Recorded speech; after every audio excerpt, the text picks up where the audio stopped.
Good evening, my friends. Welcome back to Carpo's channel. That's me, Carpo. Today I'm just getting off of work. It's the first I've spoken all day because I work by myself a lot of the time, so forgive me if my voice is hoarse. A horse is a horse, of course, of course. So, it was a long day, my back hurts, and I'm tired, but I've been listening to this podcast all day. You know, I always pick something weird to listen to, and I'm listening to this like 5 or 6 part series on gangs, police gangs, and sheriff's gangs in Los Angeles.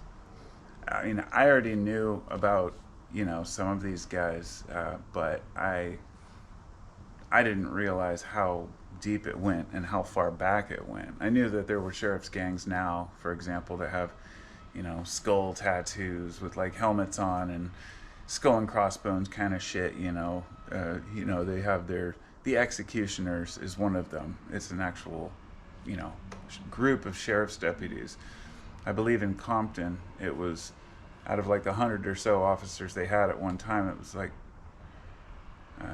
20 of them were part of this gang, and I don't want to really go into this particular discussion because this video isn't about that. It's really about more what should we pay attention to and what really matters. What is worth knowing. And it's a synchronicity, if you will, because just a couple days ago I was listening to a podcast where a guy was asking it was some philosophy podcast I listened to. I don't remember which one, and I think it was about ancient knowledge and stuff like that. And the guy was asking the question of just that. Like, I don't hear that often enough. Like, do I need to know all these things? Do I need to be aware of all the things that are going on in the world? And today it's so much worse than it ever was in the past, because we have all the information at our fingertips. It's one thing to be able to read the paper and go talk about it at work, and that was the water cooler talk, if you will, was about what's on TV, what was in the paper. This is what people talked about, say, the 60s, 70s, 80s, in the 90s, in the office and at workplace. And today we've lost touch with each other. As we're more connected than ever, we're still stuck in our bubbles. So one guy might know everything about a particular topic, and another guy's heard nothing about it, right? And especially not just when it comes to media or stories like that, but just even things like the sheriff's deputies, which is why it was a good example. There are a lot of people out there who don't realize that that there are actually hundreds, probably thousands of officers involved in these gangs where they tattoo these gang tattoos on their legs, and they go out and they harass the community that they're paid to protect and serve. And it's fascinating. There is a lot of racial motivation, and a lot of this goes back in time to the Rangers. They had Rangers down there in LA at one time in the 1800s that would take care, because there were a lot of Mexican groups back then, which has now become the mafia. It was just a bandits, banditos. I mean, it was a real issue. But also, in a lot of the poor communities, there was a lot of crime. And so the cops just became basically gangsters on their own, figuring we're going to clean this up since nobody else will. And this reflects back to the days of the vigilante, which I think citizen vigilantes are what basically started a lot of this. Back in the 1800s, they would round some of these guys up, and then like 200 people would mob into the police station and say, give him to us. And they'd literally just bring him out in the front and hang him. I mean, it was street justice, and I used to think that was barbaric, but then again, I used to laugh at the idea of stocks, putting somebody's head and hands in stocks and making them sit in the town square and be ridiculed and have tomatoes thrown at them. I think bringing that back would be phenomenal, because the way that we're treating crime right now is just really not fair to anybody. And this is the point of that, is this is why we need to be paying attention to what's going on in crime, to what's going on in our own cities especially, so we know what to look out for. I mean, you go to Oakland, it's a totally different place from here, right? I go down there, a lot of people might be surprised to learn that if you walk down the street in Oakland, downtown, you'll see that a majority of people have their windows rolled all the way down. Some people even leave their trunks open. Why? Well, so the criminals can see there's nothing, because they smash and grab and they don't want their window broken out. And that's exactly what they do. They just break a window, take what they want, and there's no repercussions. And the thing is, society is always waiting for the cops to deal with it. And the cops end up in these gangs, and it's a difficult thing. But I guess I'm getting a little too focused on the cop thing here. But it's what got me thinking, what do we need to know and what matters? Yesterday, my wife and I we sat around and watched this series. It was a National Geographic series. I think it came out a while back, but I don't think I'd seen this particular one yet.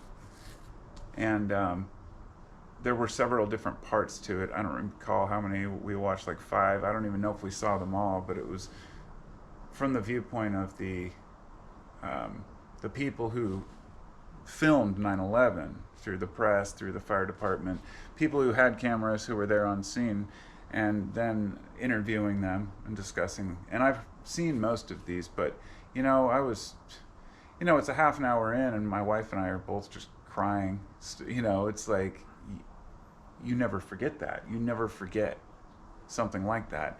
And look, I live on the West Coast, okay? I was in Portland area. And I remember when we found out and watched the news, and I was like, holy shit. And I remember I had to go to work that day, and it might have been the next day, but I think it was that same day that my buddy and I went to work, and we were roofers at the time, kind of working for ourselves. And I remember we were just sitting there, and he's like, man, look at the sky, it's just so quiet. And that's when they grounded all the flights, of course. So knowing what was going on, of course, was good in that instance, right? But at the same time, it was really irrelevant to my life where I lived. But I still needed to know that, and watching it happen and unfold brought me closer to my community and to my nation. There were people driving around with pickup trucks with their American flags hanging out the back, and everyone was cheering. Nowadays they just point and say, oh, it's a conservative. Or, dumb liberals, dumb conservatives, or, people just pointing the finger at each other. And I say, the division has always been there, but during times of crisis, people come together. And the way people helped each other during 9/11 is very moving. But it's also frustrating to know that it probably could have been prevented, and that there were probably people involved and factions involved that we don't even want to go into here, but that it gave us a very convenient excuse to go and lie to the American public to go into Iraq. And I guess there's another example, of being informed, why it matters. Doesn't matter that they even came out and admitted that they lied to us about weapons of mass destruction, that was a fabricated lie the entire time. There was never like, well, we suspected it. The U.S. government has admitted that they know and knew that there were no weapons of mass destruction, that he didn't have nuclear weapons, that the guy was, Saddam was a jerk, okay? He was a monster. There are plenty of monsters around the world. There are genocides happening everywhere. The U.S. doesn't even bother to put our feet in there unless there's something for us to gain. And I will never let that go.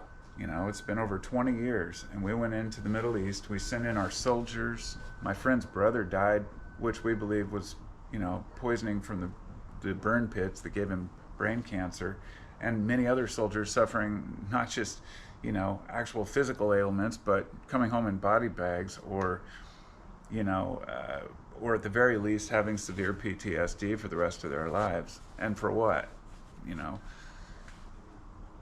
So, some rich guy, some politician can pretend like he puts his foot down, or that he can get his stocks to go up because he's invested in an energy company, right? These are real things that happen in the world, that people lie and allow millions of people to die just for their own personal gain. That's pretty wild to me. I wouldn't even let one person be harmed so I could gain something. It just isn't in my moral code.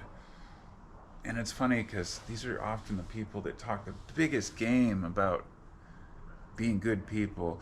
Like the people who really tell you you can trust me, that kind of shit, they're the ones not to trust, right? It's like reverse projection. Whenever somebody's calling me very specific, accusing me of very specific things, just totally irrelevant things, very personal or about my personality or who I am or what they think I think, right? The first thing I do is go, okay, this person probably sees that in themselves. Because usually it doesn't even bother you, even if that other person is that way. It bothers you usually when you see it in yourself. So, like, you know, sometimes you can see, for example, a narcissist and accuse them of being a narcissist and be, yeah, you're right, they are. But it might just be projection if you do that too often, right? If you find yourself, being, I guess, incorrect too often, just be aware of that. But, what's my point? I don't know. We have a world full of information and things that may move us. For example, as I said, 9/11, we lived through that time, and it still moves me heavily. But somebody who grows up today, my kids, they have no connection to 9/11. They have no interest in watching that. It's just another, some buildings coming down. I mean, it's still an amazing story, but it's not something that people can have, an attachment to emotionally. However, certain things that have happened to kids these days, or just like my parents who, still remember the 60s and Vietnam, those are things I just heard about. So there's very little it seems like we can come together on these days. And truth seems to be very subjective. And I've recently come to the conclusion that it's not going to change, at least in my personal research and my psychological assessment of society for what it's worth, and especially study of ancient history and how we behaved, how the way that history has been written has always been a facade of how it really was. You only hear the most amazing stories and they're always blown out of proportion. But when you take the average life of a person, hundreds or even thousands of years ago, there are some consistencies that remain. The average person just wants to live their life. They just want to be left alone. They want to have a good community and strong relationships. They want to meet somebody that they can spend their life with, perhaps, and maybe have kids, maybe not. But most people through history have just wanted to have this you leave me alone, I'll leave you alone attitude. And in the modern world, I mean, it's really no different. The way that the government has full control over the people, even in a free country like the US, if you look back, it's always been this way. There have always been masters and slaves. It's just the way of history. It seems to be that humans move towards that. And I think that the issue we need to deal with is to realize that each person has their own news, their own interests. One guy knows everything about quantum physics, another guy's never even heard the term, right? I mean, but that one guy might know farming and you have no idea how to feed yourself if you needed to. For example, if the grid goes down, the power grid, and we have an extended, let's just say it's, fend for yourself time, there's a major disaster worldwide, whatever it might be. All the people who are let's just say, the intellectuals, the tech bros, the ones who make money or have the most knowledge, depends on what that knowledge is and how you apply it. If you don't have, maybe you were smart enough to have a whole bunch of, fine literature on your, bookshelf, but you never bothered to get a book on basic survival techniques, things like that. Because I was talking with my wife the other day, I was like, we were watching a video of somebody who I think it was at the 9/11 thing, we're talking about people jumping into action to help each other during a time of crisis. And I was like, you never know when a building's going to collapse around you, right? It's most likely nothing like that's going to happen to the average person, but it happens. And if it does happen, just knowing how to, defend yourself. Or, because this one guy that was being interviewed, he was saying this, they saw this fireman, and the guy was like, nobody's coming to save us, we got to get ourselves out. And how he led him down all these steel girders and melting debris, and eventually they made it out, and he's like, he's just dumbfounded. He's like, without him, he's like, I never would have made it out. He's like, I wouldn't know what to do. And I thought, man, part of me is like, dude, you're a guy, you should know this stuff. But part of me is like, well, he spent his life in business. He said while the building got hit, instead of running out and trying to get away, he tried to box up all his papers because he was a lawyer, an attorney, and he had this big case coming up that day. And so he didn't want to lose his papers. He was afraid he would never get back in to get his papers. So he spent so much time getting his papers that he got like locked in by the collapse. And it's just it's wild the way people think, I guess, and to that guy, he has a totally different idea of what's important in life. And that's the thing, I guess my point here. It doesn't make it right or wrong. It's beautiful that everyone's different. Without him, nobody's going to be dealing with these cases and these finances. We need a brain that's focused on that, right? And I'll focus on what I focus on, and you focus what you focus on. We got to stop disagreeing on what's important and what's not. And as far as what's worth knowing, when it comes to the news, I'd say very little. I don't watch the local news very often. I'll read the headlines like in the morning. I'll click on my local news station and I'll just flip through the headlines, and that's it. I don't have to read the articles unless it's something really interesting. But it's good to know what's happening. Maybe a major accident closed the bridge on my way to work. I need to know these things, right? But if it comes to something in, a bridge collapse in Kenya, it's like, okay, that's interesting to know, but do I have the room for it and the interest to bring it up or talk about it with anybody, and does anybody even care? Because ultimately, it is about community. So you want to be aware of your community, and now it seems like everybody just sticks their nose in everybody else's community. Not for good way, not in a good way, not to help, Now it's like, look at these people over here. Like, for example, all the folks that type in, especially through the last few years, they've seen all these headlines about Portland, so they talk a bunch of shit about Portland, and I heard that it's totally over and that place is doomed. It's like, yeah, there's a lot of homelessness, drug problems, they made mistakes, but it's still a city. Like, you go to work, you come home, there's still infrastructure here. I mean, it's not totally doomed. I think that we're looking at things in too short of terms lately.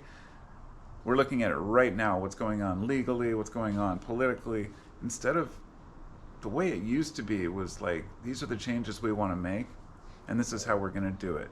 We're going to implement them. When you think about it within, as far as what to know, I think that the top one that people would say right now would be the election, right? The U.S. election. I haven't paid attention to any of it. I don't even care. I don't even know who's running. No, of course I do. But the whole thing cracks me up.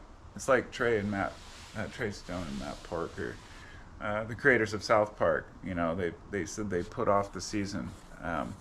First time I've done that in 30 years, whatever it is.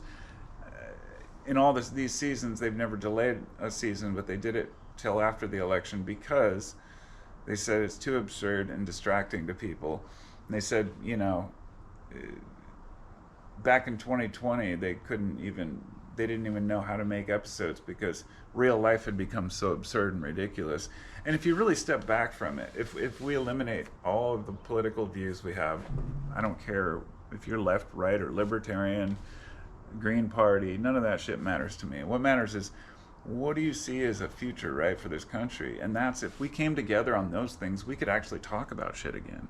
We could actually have, unbiased discussions. We're still going to be biased personally, but be able to understand other people and their viewpoints. It's like, I've just seen so much hatred out there, and people are trying so hard to find a community, something they can relate with people on. And, I hear about the loneliness epidemic and all this shit. And part of me is like, man, that sucks for people. And part of me is like, God damn it, fucking toughen up and go out and meet people.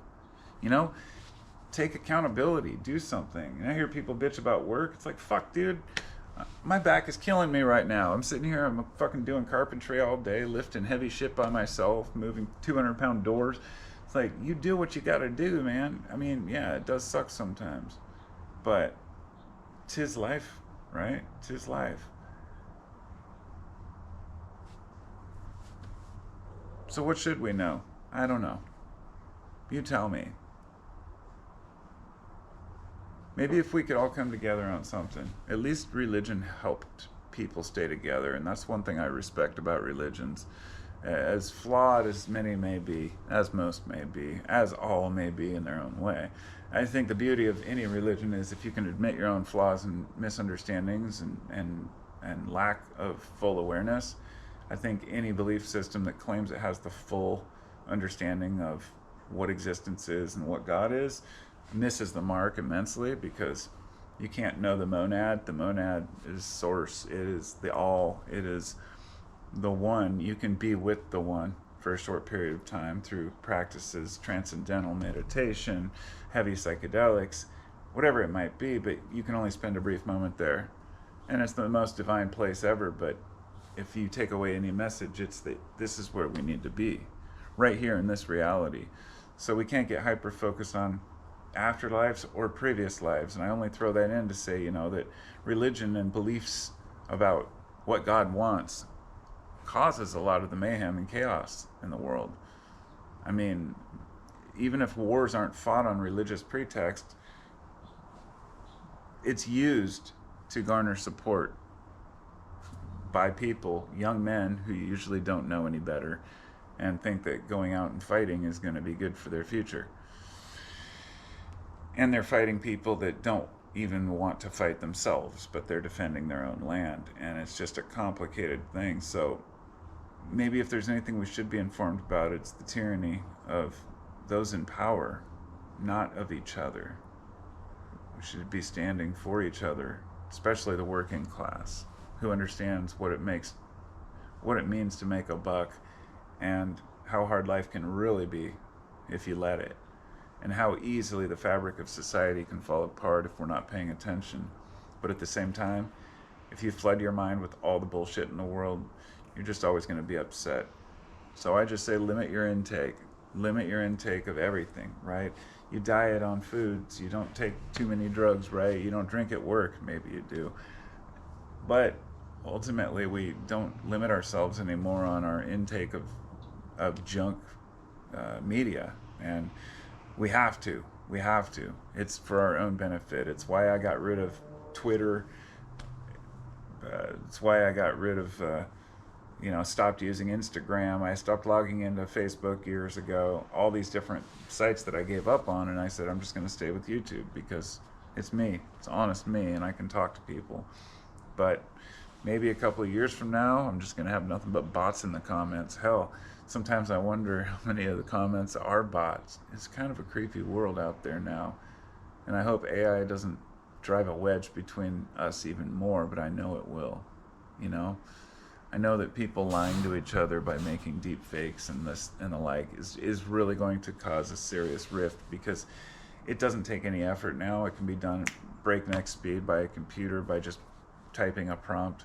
Make me a Donald Trump commercial where he's smearing Joe Biden, or make one with this guy falling down, or with this guy with this lady in bed. It's the people who spend the time to think up things to lie about. Don't underestimate them.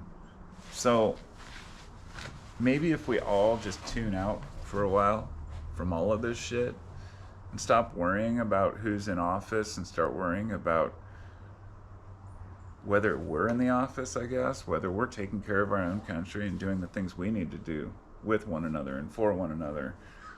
And because it's easy to feel the pain of the world, but